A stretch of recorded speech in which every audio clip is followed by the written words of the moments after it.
दो आशीष के गुरुवर फिर ये दर्श तुम्हारा हो। ऐसा दो आशीष के गुरुवर फिर ये दर्श तुम्हारा हो। जब भी दर्श हो मेरे गुरुवर सिर पर हाथ तुम्हारा हो, सिर पर हाथ तुम्हारा हो। बोलो पंच परमेष्टि भगवान की जय। 1008 श्री आदिनाथ भगवान की जय। अंतिम तीर्थेश भगवान महावीर स्वामी की जय। आचार्य भगवान गुरुवर श्री विशुद्ध सागर जी महाराज की जय। सम्यक समाधान प्रदाता मुनि श्री सुप्रभ सागर जी महाराज की जय। मुनि श्री प्रणत सागर जी सौम्य सागर जी महाराज की जय। जय जिन बंधुओं, हम सब यहाँ उपस्थित हुए हैं लोकप्रिय कार्यक्रम सम्यक समाधान के लिए। जैसा इसका नाम है सम्यक समाधान, वैसे ही उसका काम है। एक समाधान सभी के लिए कार्यकारी होता है। किसी का विकल्प है फलाना डिमका, उस विकल्प का जो समाधान मुनिषी हमें प्रदान करते हैं, उस विकल्प का समाधान हम सभी लोग YouTube channel, Adinath TV channel आदि आदि के माध्यम से हम सुनते हैं एवं लाभ लेते हैं, और उसके माध्यम से हमारे मन में जो उठने वाले विकल्प है उसका समाधान प्राप्त होता है। आने वाले पर्युषण पर्व में 4 कल्याणक नगरी धर्म नगरी विदिशा से पर्युषण पर्व के मंगल अवसर पर मुनि श्री सुप्रभ सागर जी महाराज के सानिध्य में समय सारोपक स्वयं सारोपासक संस्कार साधना शिविर का आयोजन किया गया है। आप सभी लोग इस साधना शिविर में भाग लेके अपने जीवन का अहोभाग्य बदल सकते हैं एवं साधना कैसे कर सकते हैं, साधना का जो विषय है कैसे कर सकते हैं, यह सब हम मुनिषी के मुखारविंद से साक्षात उसका प्रैक्टिकल देखेंगे।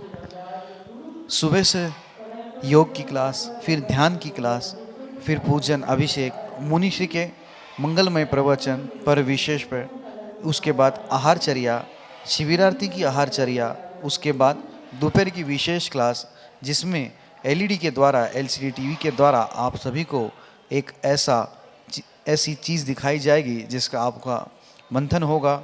उसके उपरांत मुनिश्री के द्वारा दोपहर को 2:30 बजे, ठीक 2:30 बजे तत्वार्थ सूत्र मोक्ष शास्त्र पे मोक्ष मार्ग का विवेचन करेंगे मुनि सुप्रभ सागर जी अपने मुखारविंद से। आप सभी लोग इस शिविर में लाभ लेके शांत संध्या के समय में लाइव सम्यक समाधान कार्यक्रम का लाभ भी ले सकते हैं। हाँ जी हाँ, लाइव सम्यक समाधान का आयोजन 10 दिन में इस साधना संस्कार समय सारोपासक साधना संस्कार शिविर के माध्यम से किया जाएगा। आप सभी लोग उस लाइव सम्यक समाधान का लाभ ले सकते हैं एवं शाम को संध्या आरती करते हुए, सामायिक करते हुए, अपनी दिनचर्या पूरी करते हुए एक मुनिचर्या का आपको अभ्यास किया जाएगा, साधना का अभ्यास किया जाएगा।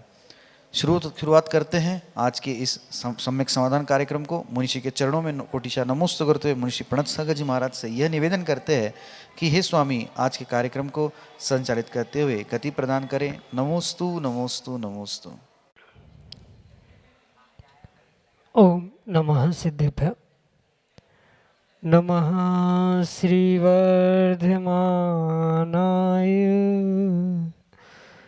निर्धूत कलिलात्मनि सालोकानां त्रिलोकानां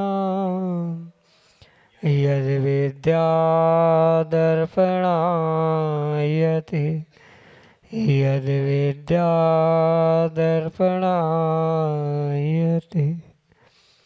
पंच परमेष्टि भगवान की परम पूज्य आचार्य भगवंत गुरुवर विशुद्ध सागर जी मुनि महाराज जी की, परम पूज्य मुनि श्री सुप्रभ सागर जी महाराज जी की।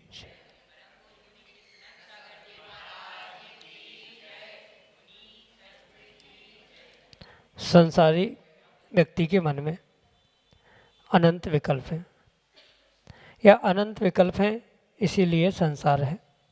और उस संसार से मुक्त होना है तो सबसे पहले अपने विकल्पों को समीचीनता प्रदान करने की आवश्यकता है।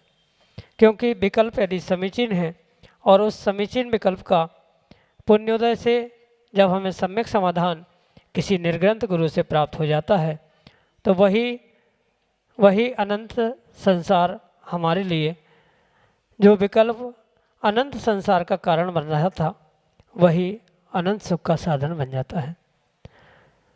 ऐसे उस अनंत सुख की प्राप्ति का वह एकमात्र कार्यकारी उपाय समीचीन विकल्पों का सम्यक समाधान, जो कि हम सभी प्रतिदिन आगम के परिप्रेक्ष्य में परम पूज्य मुनिश्री सुप्रभ सागर जी महाराज के मुखारविंद से प्राप्त कर रहे हैं। विकल्प कैसा भी हो सकता है, विकल्प सामान्य भी हो सकता है, विकल्प विशेष भी हो सकता है, विकल्प आगमिक भी हो सकता है, विकल्प आध्यात्मिक भी हो सकता है, लेकिन जब उसका सम्यक समाधान हमें प्राप्त होता है तो निश्चित ही वह हमें आत्मिक शांति को देने वाला होता है। प्रारंभ करते हैं उस आत्मिक सुख की प्राप्ति का वह कार्यकारी उपाय समीचीन विकल्पों का सम्यक समाधान। और आज के पहले विकल्प के लिए ललितपुर उत्तर प्रदेश से डॉक्टर सुनील जैन संचय परम पूज्य मुनिश्री के श्री चरणों में सपरिवार कोटि कोटि नमोस्तु निवेदित करते हुए अपना समीचीन विकल्प रख रहे हैं कि महाराज जी रक्षाबंधन कैसे मनाएं एवं इस वर्ष रक्षाबंधन कौन सी तारीख में मनाएं। क्या पिच्छी पर मंदिर के दरवाजे आदि पर राखी बांधना आगम के परिप्रेक्ष्य में उचित है?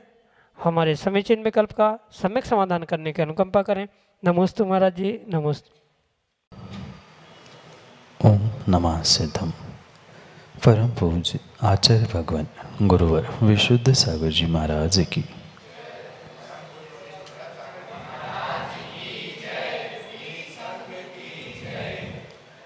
आगम के परिप्रेक्ष्य में जो वर्तमान में रक्षाबंधन राखी पूर्णिमा के रूप मनाया जाता है, ऐसा कहीं भी आगम कथित वर्णन नहीं मिलता, क्योंकि त्यौहार का पर्व का नाम रक्षाबंधन है और पूर्णिमा के दिन होने से ये वर्तमान में भाई बहन के रिश्ते संबंध को उजागर करने वाला मात्र एक छोटा सीमित पर्व होकर रह चुका है। आगम में पूर्वाचार्यों ने कथानक के साथ ये स्पष्ट समझाने का प्रयास किया है कि पूर्ण रूप से धर्म की रक्षा के हेतु ही एक धर्मात्मा दूसरे धर्मात्मा को रक्षा सूत्र बांधे, जो कि एक वात्सल्य का प्रतीक है, धर्म धर्मात्मा की रक्षा का प्रतीक है।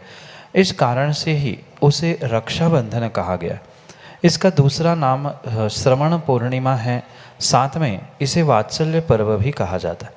जो 700 मुनिराज और उनके आचार्य भगवंत के संघ पर जो उपसर्ग हुआ था, वह उपसर्ग उसी दिन समाप्त हुआ था, पूर्ण हुआ था, इसलिए वह रक्षा हुई थी।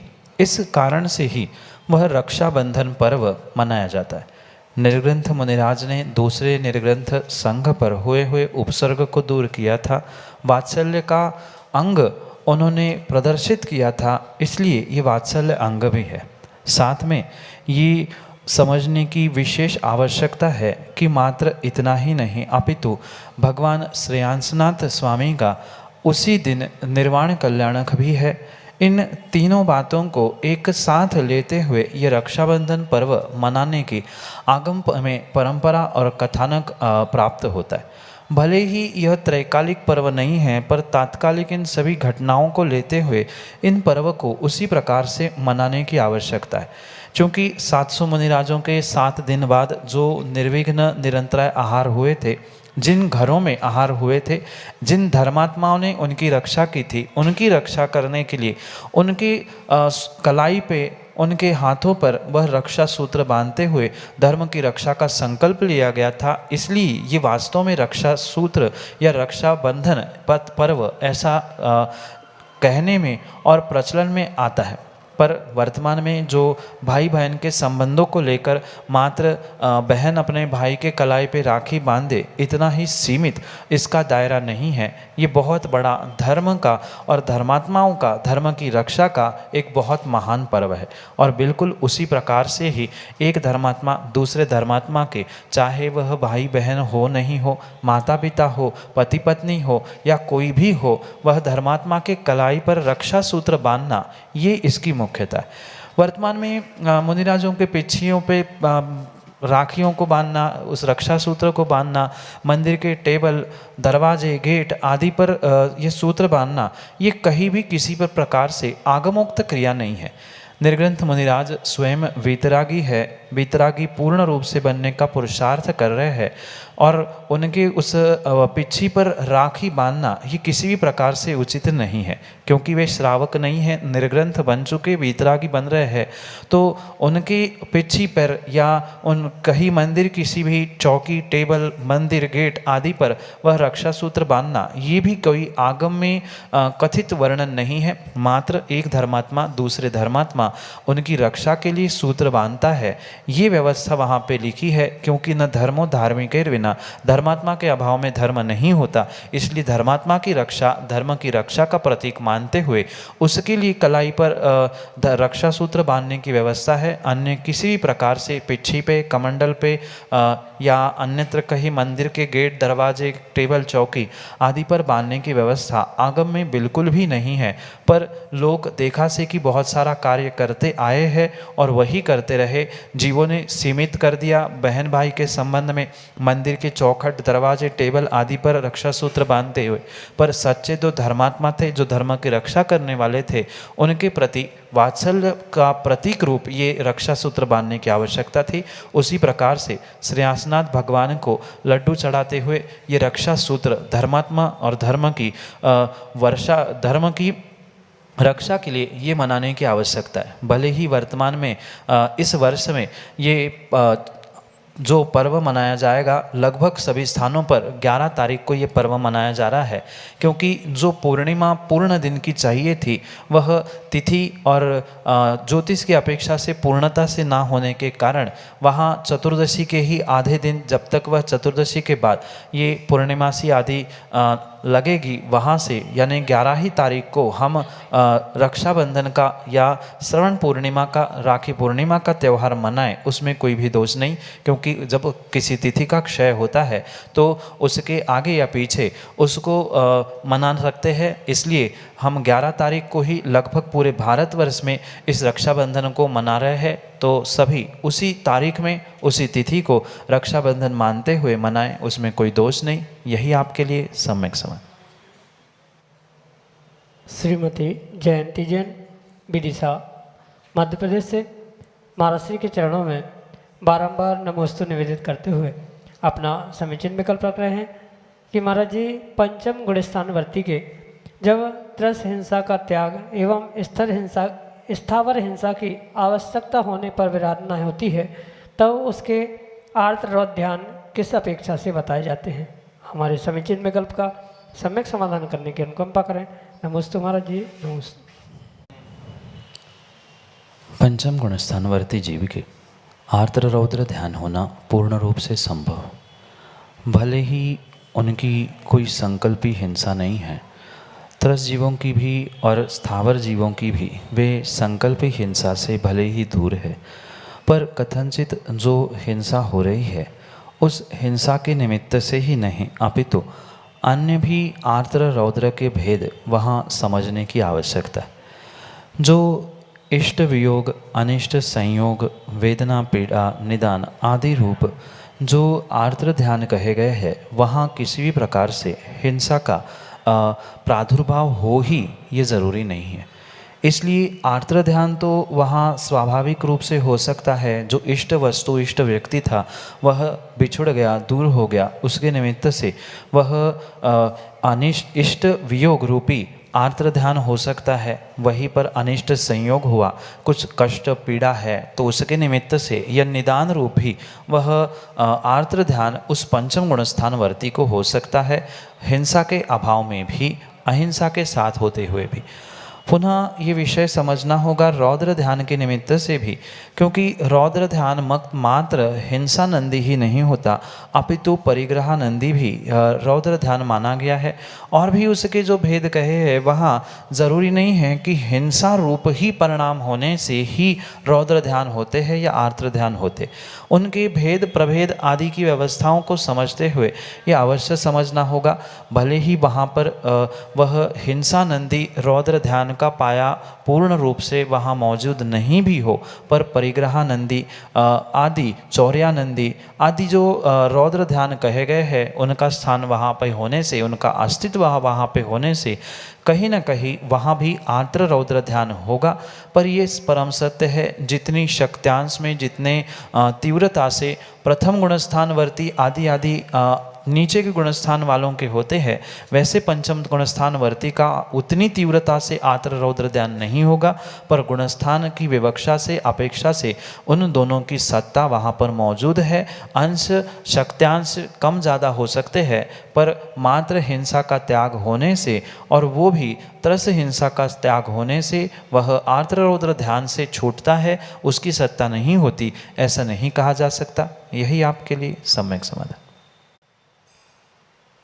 श्रीमती प्रियंका जैन, विदिशा मध्य प्रदेश से, अगले समिति में कल्प करें। नमोस्तु महाराज जी। महाराज जी, मेरी जिज्ञासा है कि धर्म का वास्तविक स्वरूप क्या है? कृपया मेरी जिज्ञासा का सम्यक समाधान बताने की कृपा करें। नमोस्तु महाराज जी। हमारे पूर्वाचार्यों ने धर्म को अनेक प्रकार से समझाने का प्रयास किया, क्योंकि किसी विशेष एक क्रिया को ही हम धर्म नहीं कह सकते। सामान्य रूप से अगर धर्म को हम समझें तो वस्तु का जो जैसा स्वभाव है, स्वरूप है, वही उसका धर्म है। जैसे अग्नि का उष्णता स्वभाव है, यही उसका धर्म है। जीव का ज्ञान दर्शन रूपी अहिंसा जो स्वभाव है, वही धर्म है। क्रिया की अपेक्षा से समझे तो वही चारित्र को भी आचार्य भगवंत धर्म कहते। इन सभी परिभाषाओं के साथ हमें विशेष बात ये समझनी होगी कि जैसे एक माँ होती है, जैसा सामने वाला भोजन खाने वाला या भोजन पसंद करने वाला होता है, माँ बिल्कुल उसको वैसा ही भोजन बना के देती। हमारे आचार्य भगवंतों ने भी जीवों के परिणाम, जीवों के स्थान, जीवों की परिणति, जीवों की अवस्था, इनको सबको समझते हुए धर्म को भिन्न भिन्न प्रकार से समझाने का प्रयास किया। वास्तविकता में तो धर्म जो है सो है, जैसा जिसका स्वभाव होता है वैसा है, पर अनेक अनेक स्थानों को, व्यक्तियों को, जीवों को उनके परिणाम परिणति को देखकर समय समय पर कुछ अंशों में धर्म को और धर्म की परिभाषाओं को आचार्य भगवंतों ने समझाने का भिन्न भिन्न तरीके से प्रस्थापित करने का पुरुषार्थ किया। कभी आचार्य भगवंत चारित्र को धर्म कहते हैं, कभी सम्यक दर्शन को भी धर्म कहते हैं, श्रद्धान को धर्म कहते हैं। जो मिथ्यादृष्टि जीव है उसके लिए सम्यक को प्राप्त करना धर्म है। जिसने सम्यक दर्शन प्राप्त कर लिया है उसको आगे बढ़ने के लिए सम्यक चारित्र धर्म कहा है। वहीं पर सम्यक दर्शन, सम्यक चारित्र के अलावा भी जो अहिंसा है, जो आतंक हिंसा में डूबा है, उन जीवों के लिए, पापों से बचने के लिए वहाँ अहिंसा को धर्म कहा है। इसलिए जहाँ जैसा व्यक्ति, जैसा स्थान, जैसी उसकी परिणति परिणाम मिलता है, उसको वैसा समझाने के लिए पूर्वाचार्यों ने धर्म का वैसा वैसा स्वरूप कहा। पर सामान्य रूप से वत्थु सहाओ धम्मो, यानी वस्तु का जो स्वभाव है उसे ही धर्म कहा। जीव का स्वभाव ज्ञान दर्शन है, वह धर्म है।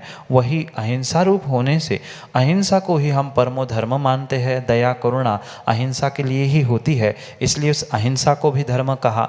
चारित्र को धर्म कहा। जो कुछ ही दिनों में आने वाले पर्युषण है उसमें भी हम 10 धर्म ही कहते हैं। तो ये 10 धर्म लक्षण की अपेक्षा से कहे हैं। जहाँ जैसी अपेक्षा, जहाँ जैसा सामने वाला मिलता है, उसको वैसे उसकी भाषा में समझाने के लिए बहुत सारे प्रकार से धर्म की व्यवस्था की गई है। जो पूजा पाठ, अभिषेक, व्रत, तपस्या आदि भी की जाती है, ये भी क्रियारूप धर्म होता है। वह वास्तविक धर्म यानी अपने अहिंसा को, ज्ञान दर्शन को, स्वरूप को प्राप्त करने की एक साधन रूप क्रिया होने से उसे भी कथनचित धर्म कहा। इसलिए जो जैसा जहाँ पे है उसको वैसा समझाते हुए धर्म कहा। जिसने अभी तक धर्म जाना ही नहीं है उसको सबसे पहले अहिंसा धर्म कहा जाएगा, फिर उसको मंदिर में जाना, पूजा पाठ करना, अभिषेक करना, ये धर्म कहा जाएगा। जब वो धर्म की इन क्रियाओं से आगे बढ़ेगा तो उसके लिए स्वाध्याय धर्म कहा जाएगा। थोड़ा सा और आगे बढ़ा जाएगा तो तपस्या उसके लिए धर्म कही जाएगी। थोड़ा सा और आगे बढ़ेगा तो उसके लिए पूर्ण रूप से चारित्र यानी महाव्रत अणुव्रत धर्म कहा जाएगा। जैसा जैसा व्यक्ति आगे आगे की कक्षाओं में पहुंचता है, पीछे पास आगे आगे पहुंचता है, ऐसे ही एक एक कक्षा पास करते हुए, एक एक परिभाषा को पार करते हुए धर्म की बहुत सारी परिभाषाओं को प्राप्त करना होगा। वास्तव में यही धर्म का सही स्वरूप है जो कि आपके लिए सम्यक समाधान से। पर्व जैन, विदिशा, मध्य प्रदेश से अगले समीचीन विकल्प के लिए। नमोस्तु महाराज। गुरुदेव, हम अपने मन से कैसे जीतें ताकि हम अपने उज्जवल भविष्य के लिए बहुत अच्छा कर सकें? गुरुदेव, कहा जाता है कि मैदान से हारा व्यक्ति फिर से जीत जाता है, परंतु मन से हारा व्यक्ति कभी नहीं जीत सकता। किसी भी कार्य में हमें जीतने के लिए सबसे पहले अपने भीतर उत्साह शक्ति भरने की आवश्यकता है, क्योंकि जो उत्साह शक्ति मन में होती है वो ही हमारे जीवन में प्रत्येक कार्य में जीत देने के लिए एक कार्यकारी उपाय हो सकती। कहीं ना कहीं मन में जो उदासी होती है, हत उल्लास, हत उत्साह होना जो होता है, उसी कारण से जीव अक्सर प्रत्येक कार्य में हारता है। ये भले ही कितना ही सत्य क्यों ना हो, मैदान से हारा हुआ और मन से हारा हुआ, इन दोनों में विशेष बात ये समझनी होगी कि मैदान में तो कुछ चंद खेल ही खेले जाते हैं, पर जो मन से खेल खेले जाते हैं वे पूरे जीवन भर के खेल हुआ करते। इसलिए भले ही दो चार खेल में, दो चार कार्यों में हमें असफलता मिले, पर ये निर्णय करने की आवश्यकता है कि हमारी असफलता ही आने वाले कार्य की सफलता का एक प्रतीक हो सकती है। बिना हारे, बिना असफलता के कोई भी जीव कभी भी जीवन में सफलता को प्राप्त नहीं कर सकता। आज नहीं अपितु आप पुराने इतिहास को भी उठा के देख लेना, और पुराने ही नहीं वर्तमान के भी ऐसे बहुत सारे बड़े बड़े दिग्गजों को, बड़े बड़े लोगों को भी आप अगर उनके बारे में पढ़े समझे तो आपको इस विषय का बहुत अच्छे से खुलासा होगा कि बिना हार के किसी भी जीव के पास जीत आ ही नहीं सकती। ये हार और जीत पूर्ण रूप से एक ही सिक्के के दो पहलू है, कभी हार तो कभी जीत। ये जीवन का क्या, प्रत्येक खेल का यही रिजल्ट होता है। पर यह पक्का है वही जीवन में जीतता है जो जीतने के लिए तैयारी करता है, और जो हार से बचूं इसलिए तैयारी करता है वह हमेशा ही हार जाता है। ये अवश्य ध्यान रखें।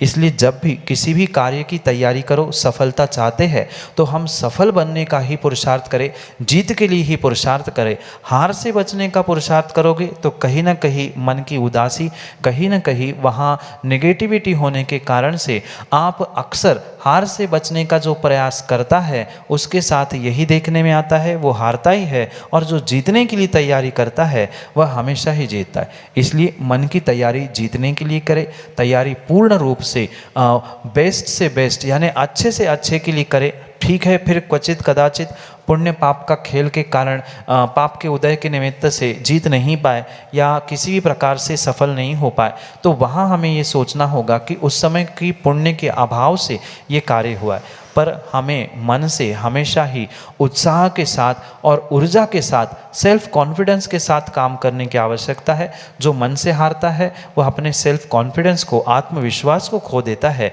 इसलिए भले ही वो मैदान में कितनी बार भी हारे, कितनी बार भी जीते, पर मन से जो हतोत्साह हो चुका है, उदासीन हो चुका है, वह कभी भी जीत नहीं सकता, क्योंकि उसके पास आत्मविश्वास, सेल्फ कॉन्फिडेंस नहीं होता। और जो मन में उत्साह लेते हुए आत्मविश्वास के साथ, सेल्फ कॉन्फिडेंस के साथ काम करता है, भले ही एक नहीं, चार नहीं, 10 बार भी वह हार जाए, पर फिर भी जीत उसे मिलना पूर्ण रूप से संभव होती है। एक चींटी की भांति वह कितना पुरुषार्थ करते हुए चढ़ती है, पुनः गिरती, पुनः चढ़ती, पुनः गिरती, पर उसके मन में उत्साह है, उसका मन निर्धारित है कि हमें ये कार्य करना ही है। इस कारण से वह मैदान में हारने के बाद भी, दीवार से कई बार गिरने के बाद भी पुनः चढ़ती है। ऐसा ही मन में उत्साह, आत्मविश्वास अगर लाएंगे तो नियम से हम मन से भी जीतेंगे और मैदान में भी जीतेंगे। इसलिए जीतने की तैयारी करो, हार से बचने की नहीं। यही आपके लिए सम्यक समाधान। पारस जैन, विदिशा, मध्य प्रदेश से अगले समीचीन विकल्प के लिए। नमोस्तु महाराज जी, मेरा प्रश्न है कि कोई मुनि या आर्य का नमक का त्याग है और हम उनको नमक चला दें उनको बिना बताए, तो क्या हमें इससे पाप लगेगा? कृपया कर इसका सम्यक समाधान देवें। जिन महाव्रतियों का किसी सामग्री का त्याग है, प्रत्याख्यान है, और धोखे से वह प्रत्याख्यान की हुई सामग्री मुनिराज आर्यिका या महाव्रती के अंजलि में आती है, तो पूर्वाचार्यों ने आचरण ग्रंथों में स्पष्ट रूप से लिखा है कि उनको पूर्ण रूप से प्रत्याख्यान सेवन इस नाम से अंतराय करने की आवश्यकता। भले ही श्रावक की कितनी ही प्रशस्त भावना क्यों न हो, दवाई के रूप में क्यों न हो, या चोरी छुपे अन्य भी किसी कारणों से आपने त्याग की हुई सामग्री, जैसे किसी का नमक का त्याग है, शक्कर का त्याग है, आपने बिना बताए या झूठ बोलते हुए, मायाचारी करते हुए वहाँ मुनिराज को, महाव्रती को आहार देने का या उस सामग्री चलाने का प्रयास किया, तो नियम से आपको जब पता था तो आपने चलाया है, तो वहाँ नियम से आपको दोष लगेगा।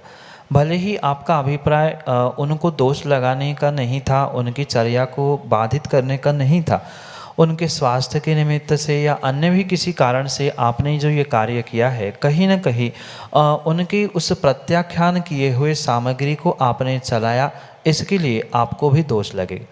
और उस निमित्त से माना कि मुनिराज को पता होने के बाद भी मुनिराज उसे ग्रहण कर रहे हैं, तो मुनिराज को भी दोष लगेगा, क्योंकि मैंने अभी कहा कि उनका प्रत्याख्यान सेवन का अंतराय हुआ करता है। प्रत्याख्यान त्याग, जो सामग्री त्याग की है, उस त्याग की हुई सामग्री का अनजाने में भी अगर सेवन होता है तो कहीं न कहीं पूर्ण रूप से मुनिराजों को अंतराय करना चाहिए, ऐसा आगम का विधान है। इसलिए उस प्रत्याख्यान सेवन के निमित्त से जो अंतराय होता है वह पूर्ण रूप से अगर नहीं करते हैं तो कहीं ना कहीं मुनिराज भी दोषी है, और प्रत्याख्यान किए गए सामग्री को तो आपने चलाया है, उसमें के निमित्त से आपको भी दोष लगेगा। हाँ, उनका नियम अगर ऐसा है कि क्वचित कदाचित नमक आ जाए तो त्याग पहली बार में हमारा अंतराय नहीं करेंगे, या गुरु ने कुछ ऐसी विशेष बात कही है कि धोखे से आ जाए तो ले लेना, पर बुद्धिपूर्वक नहीं लेना, आदि जो कुछ भी विषय है वह गुरु शिष्य का विषय भिन्न हो सकता है, पर जब श्रावक को बोध है कि ऐसा नहीं करना है, उनका ऐसा त्याग है, तो किसी भी प्रकार से उन सामग्री को चलाते हुए उनकी चर्या में दोष लगाने का प्रयास नहीं करना चाहिए, क्योंकि मात्र एक ही सामग्री नहीं होती, औषधि के रूप में भी और भी बहुत सारे अल्टरनेटिव्स और भी बहुत सारे पर्यायवाची सामग्री होती है, जिसका प्रयोग करते हुए उस दवाई को या उस औषधि को उन तक आहार के माध्यम से हम पहुंचा सकते हैं। ये श्रावक का विवेक है, किस प्रकार से वह औषधि दवाई को बनाए। जो प्रत्याख्यान की हुई, त्याग की हुई वस्तु को किसी भी प्रकार से श्रावकों को देने का अधिकार नहीं है। अगर माना कि उनके गुरुओं ने, आचार्यों ने उनको छूट दी है, विषमता है, इतने दिन के लिए ले लेना, मेरी आज्ञा है, और फिर आपने चलाया है तो कोई दोष नहीं है, पर गुरु आज्ञा के बिना, मुनिराजों को या महाव्रतियों को पूछे बिना, उनकी आज्ञा से हमने अपने बुद्धि का प्रयोग करते हुए ऐसा कार्य किया है, तो नियम से आपको दोष लगेगा ही लगेगा। और वो भी जानकर अगर उसका सेवन कर रहे हैं, भले ही दुनिया को पता हो ना हो, पर नियम से उनको भी प्रत्याख्यान सेवन का दोष लगेगा। अंतराय नहीं किया, इसका भी दोष लगेगा। और आपने भी मन शुद्धि, वचन शुद्धि, काया शुद्धि कहते हुए, जानते हुए भी ऐसा कार्य किया है, तो कहीं ना कहीं आपको भी उसका दोष अवश्य लगेगा। यही आपके लिए सम्यक समाधान। जय जन बंधु, हम सभी लाभ ले रहे थे लोकप्रिय कार्यक्रम सम्यक समाधान का। प्रतिदिन यह कार्यक्रम 5:13 पे YouTube चैनल सुप्रभात के माध्यम से प्रसारित होता है, एवं ठीक शाम को 4 बजे आदिनाथ टीवी चैनल के माध्यम से भी यह कार्यक्रम का प्रसारण होता है। आप सभी लोग घर बैठे YouTube चैनल और आदिनाथ टीवी चैनल के माध्यम से सम्यक समाधान इस कार्यक्रम का लाभ ले सकते हैं। अगर आप इस कार्यक्रम से जुड़ना चाहते हो, कार्यक्रम के माध्यम से अपने विकल्प का सम्यक समाधान प्राप्त करना चाहते हो, तो हमारा व्हाट्सएप का नंबर 8707548811 जो नीचे पट्टी पे स्क्रॉल पे चल रहा है, आप उसके माध्यम से हमें अपने विकल्प पहुंचा सकते हैं, और हम सभी लोग मुनिषि के मुखारविंद से सम्यक समाधान प्राप्त करेंगे आपके विकल्पों का। samyak.samadhan@gmail.com यह हमारी जीमेल की आईडी है। आप उस जीमेल की आईडी पे भी अपने विकल्प भेज सकते हैं और विकल्प का सम्यक समाधान प्राप्त कर सकते हैं।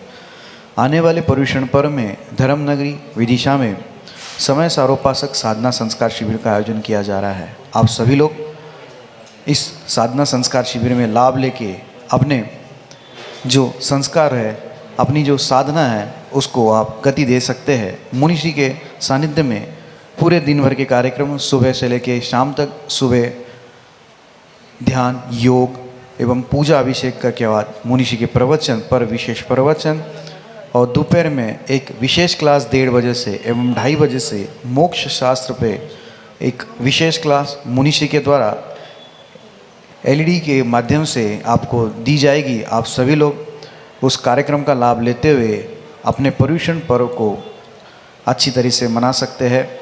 और यह अधिक जानकारी के लिए आप नीचे पट्टी पे जो स्क्रॉल पे नंबर चल रहा है उसके माध्यम से आप हम तक संपर्क कर सकते हैं। आज के लिए इतना ही। मुनिषि के चरणों में कोटिशा नमोस्तु करते हुए आज के सम्यक समाधान कार्यक्रम को यहीं पे विराम देते हैं। नमोस्तु नमोस्तु नमोस्तु।